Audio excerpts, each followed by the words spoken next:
Olá, meus irmãos, graça e paz, uma boa noite para todos.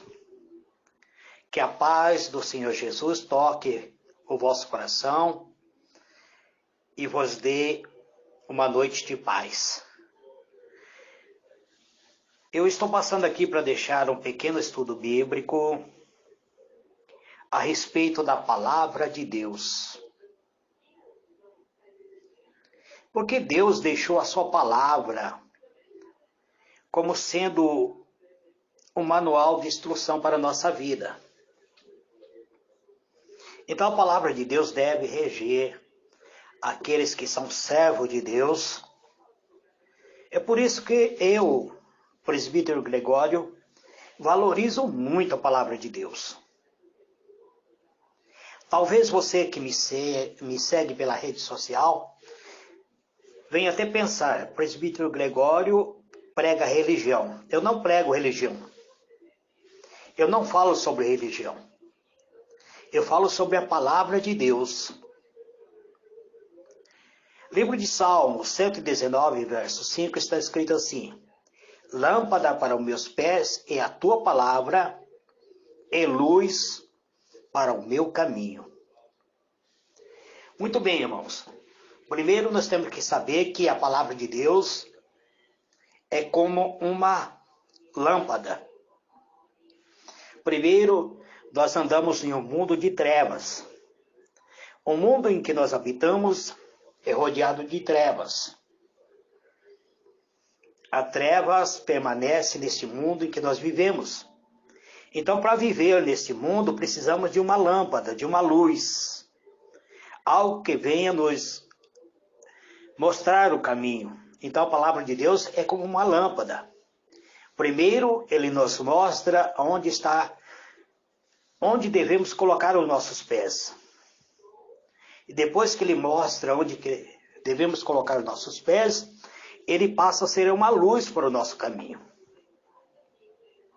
Então Deus deixou a sua palavra, ou seja, a Bíblia Sagrada, ao seu povo, para que por meio dela, o seu povo viesse a alimentar-se espiritualmente da mesma forma como Deus enviava o pão, ou seja, o maná dos céus, ao povo de Israel quando ele peregrinava na terra no deserto, quando eles estavam no deserto, peregrinando em direção à terra prometida. Hoje, o Senhor continua enviando alimento espiritual para cada um de nós, que nos alimentamos através da sua palavra,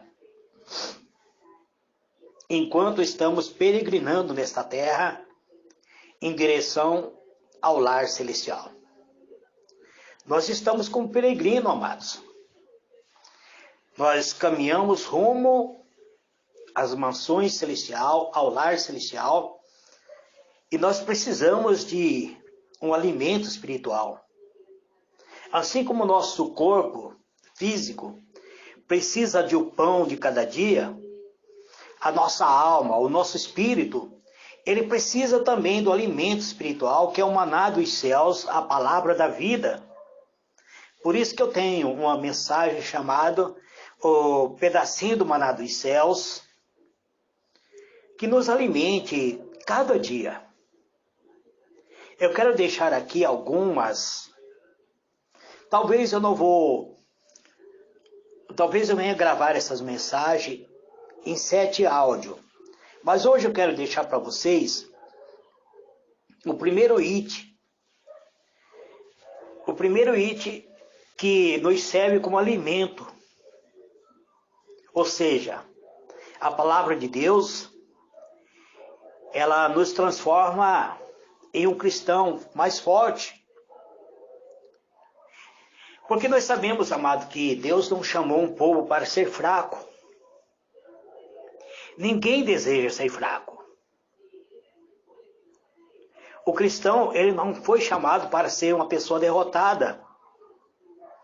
Muitas pessoas pensam que ter uma vida espiritual é símbolo de fraqueza. Aí se curva diante de todas as pessoas, se curva diante das dificuldades, na aparência de mostrar que são humildes.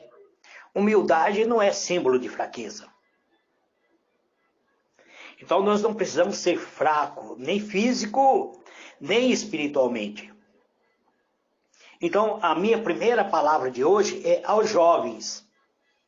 Em 1 João capítulo 2, verso 14, João escreve uma carta dizendo que os jovens eram fortes. Então eles não eram mais criancinha, eles eram fortes porque a palavra de Deus permanecia deles. Eles haviam vencido o maligno. Foi isso que João escreveu. O evangelista, o apóstolo de Jesus, ele diz assim: jovem, eu vos escrevo, porque vocês são fortes. Vocês venceram o maligno. Mas vocês venceram o maligno por quê? Por causa que a palavra de Deus permanecia neles. E ele então havia vencido o maligno.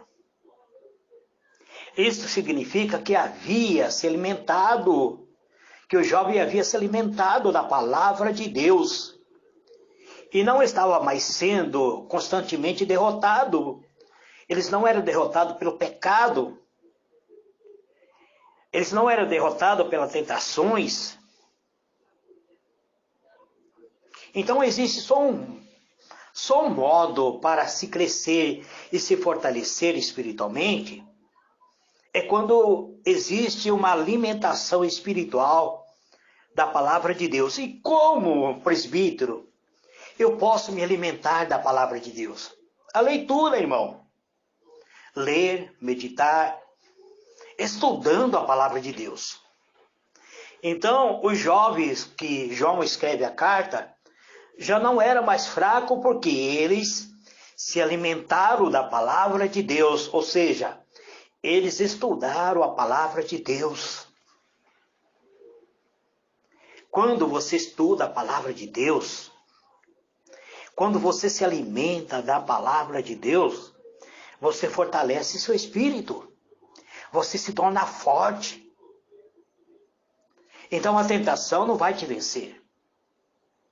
Os jovens são muito tentados, irmãos.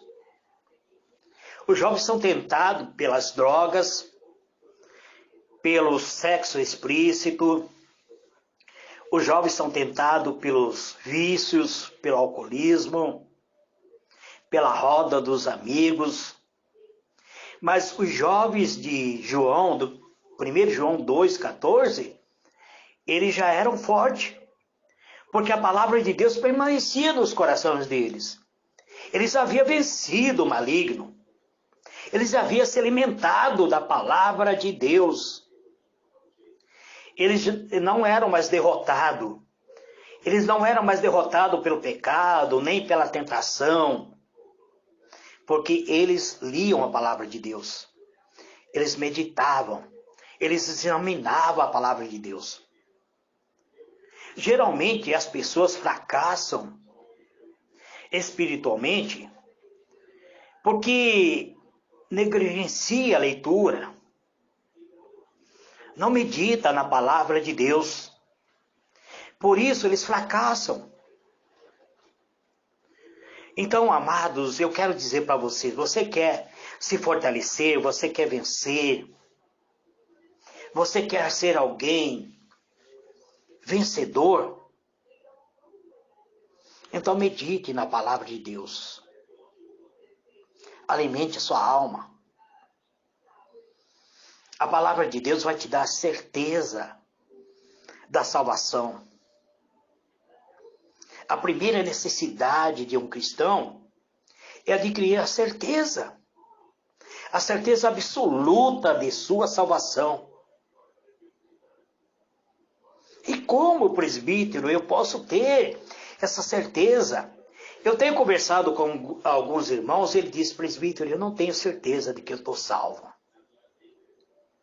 Então eu oriento as pessoas a ler a palavra de Deus.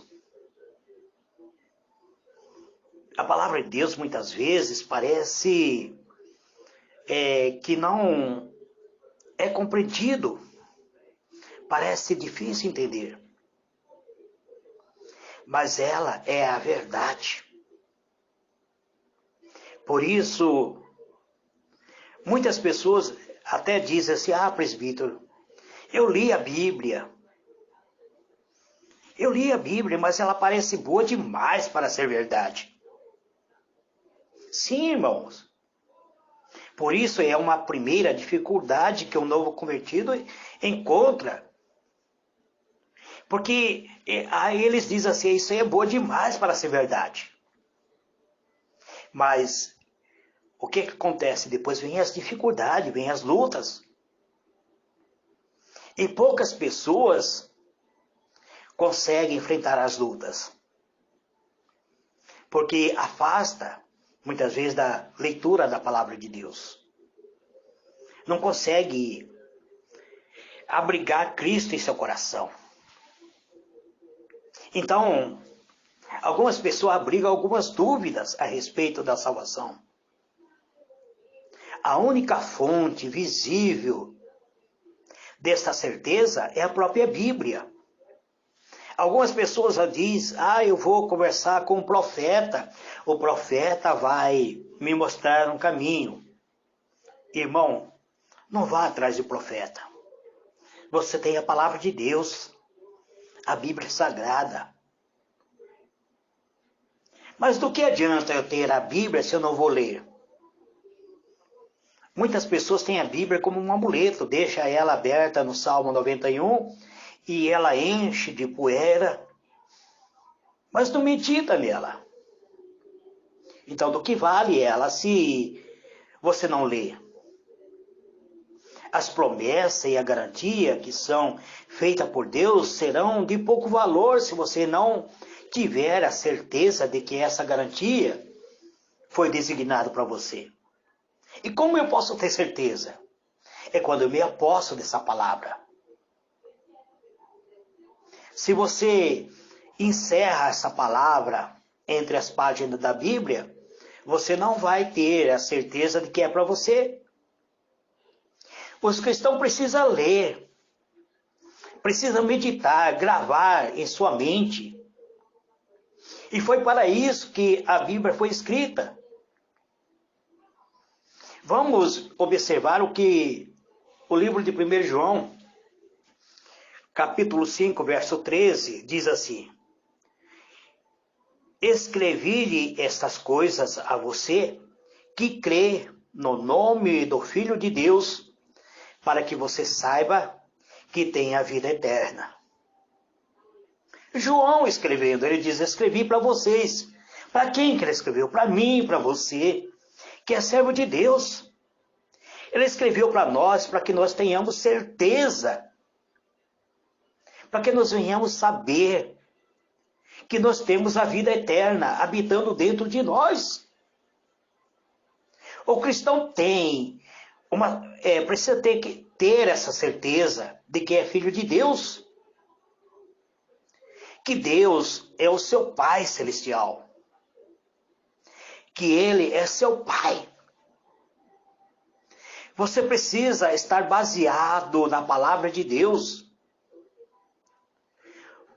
pois a palavra de Deus possui a base para viver uma vida cristã sadia. A grande maioria das pessoas que vivem sobrecarregados de temores e preocupações e outras fraquezas emocional, geralmente não tem certeza da salvação. Na verdade, essas pessoas não têm certeza de que Deus está cuidando dela. Por quê? Porque eles não meditam na palavra de Deus.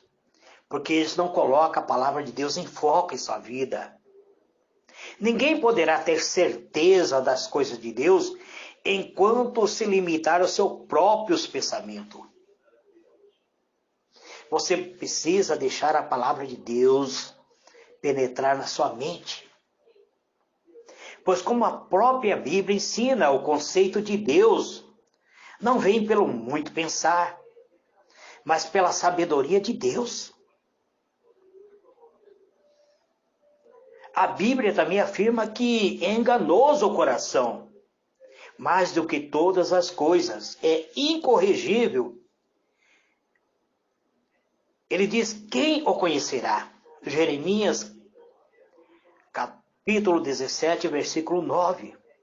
Ele diz: enganoso o coração do homem, é terrivelmente corrupto, quem o conhecerá? Somente Deus conhece o meu coração e seu coração, meu irmão. Se alguém deseja a certeza da salvação, então deve começar a ler a Bíblia, meditar na palavra de Deus, a única fonte de onde pode obter a certeza. Então, irmão, minha irmã, medite na palavra de Deus. Passe a meditar na palavra de Deus. Amanhã eu estarei gravando o meu segundo áudio, onde eu quero mostrar para você onde você pode confiar na palavra de Deus e no poder da oração. Eu vou encerrar agora orando por algumas pessoas. Eu quero orar pelo nosso irmão José Renato. Ontem ele conversou comigo, ele disse que está com gordura no fígado. Ele é diácono. Parece que ele mora no Ceará. Ou ele mora num estado do Nordeste, não sei. Então eu quero orar por ele. Quero orar pela sua irmã, que também entrou ontem e falou comigo, pedindo a oração. O nome dela é Lucilene.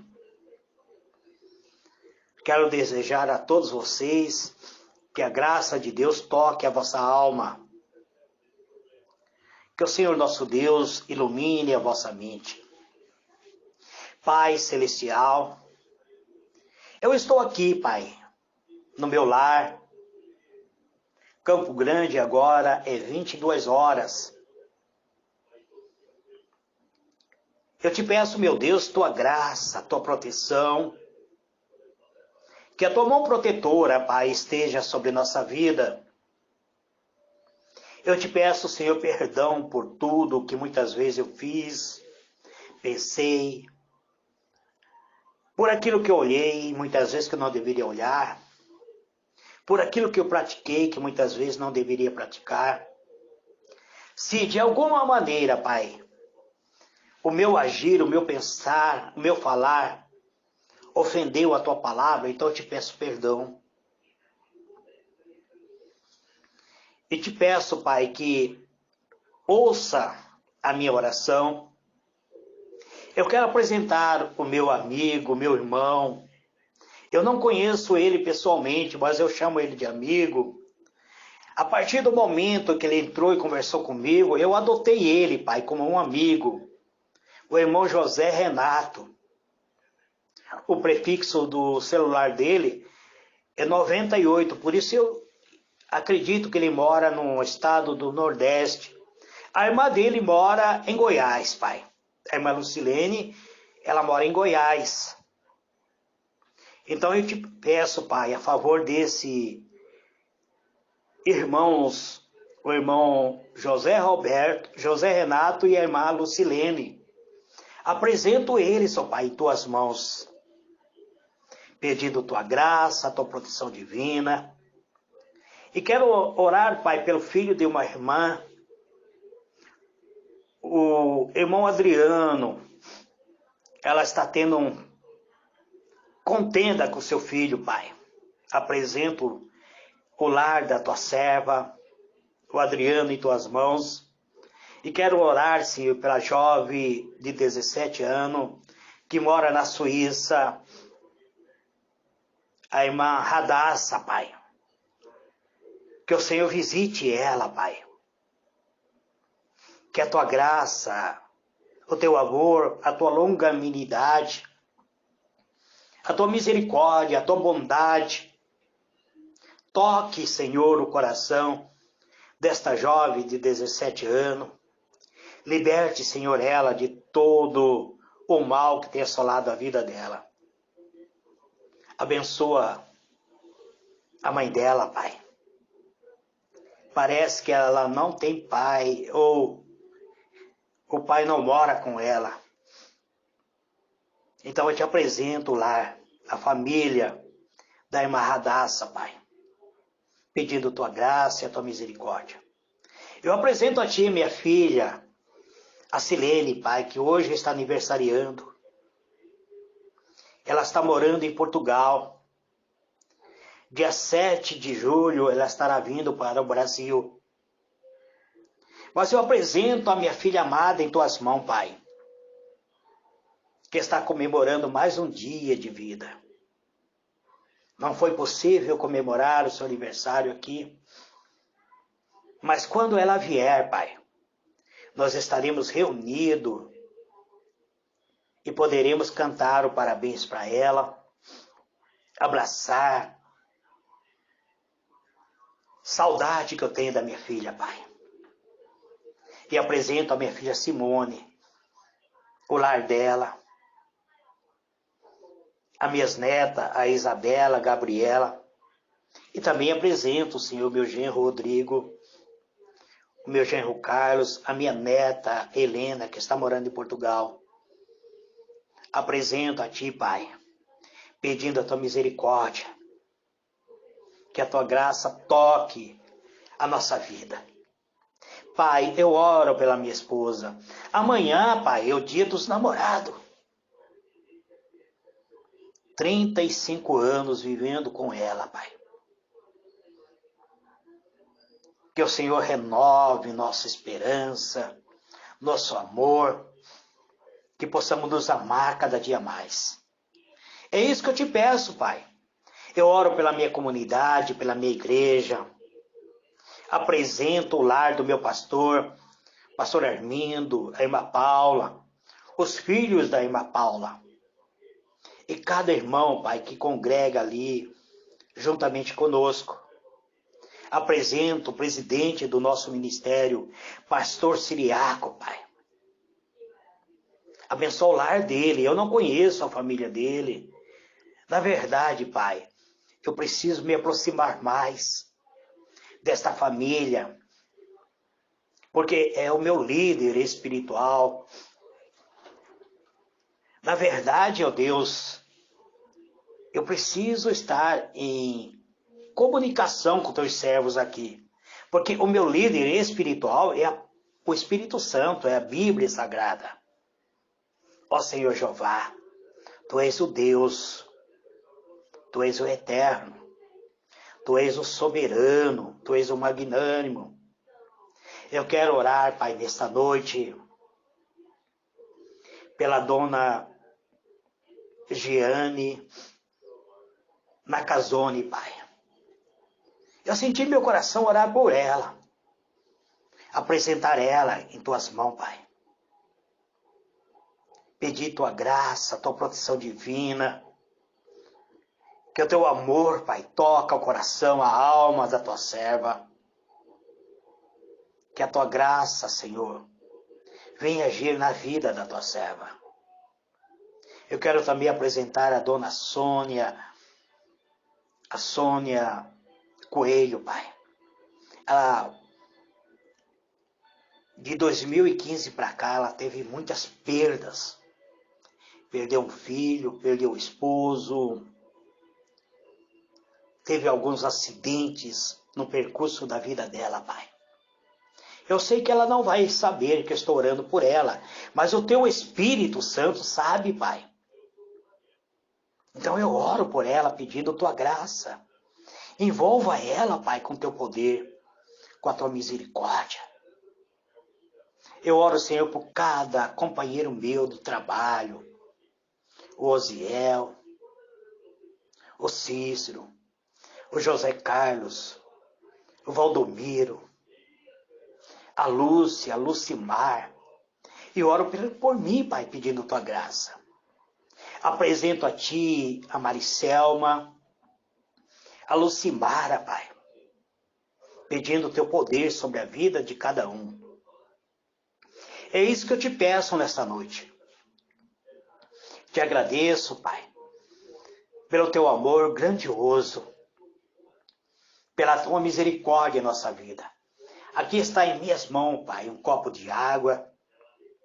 Apresento a Ti. Consagra esta água, Pai. Eu estarei tomando um gole dele e dando para minha esposa. Então eu te peço, em nome do Senhor Jesus, que esta água venha ser ungida com Teu Espírito Santo. É isso que eu te peço. Em nome do Senhor Jesus eu digo, Pai nosso, que está nos céus, santificado seja o Teu nome. Venha o Teu reino, seja feita a Tua vontade, assim na terra como nos céus. O pão nosso de cada dia dai-nos hoje. Perdoa as nossas dívidas, assim como perdoamos aos nossos devedores. E não nos deixe cair em tentações, mas livra-nos do mal, porque Teu é o reino, é o poder e a glória para todos sempre. Amém e amém. Graças a Deus. Que Deus vos abençoe, amados. Fique na paz.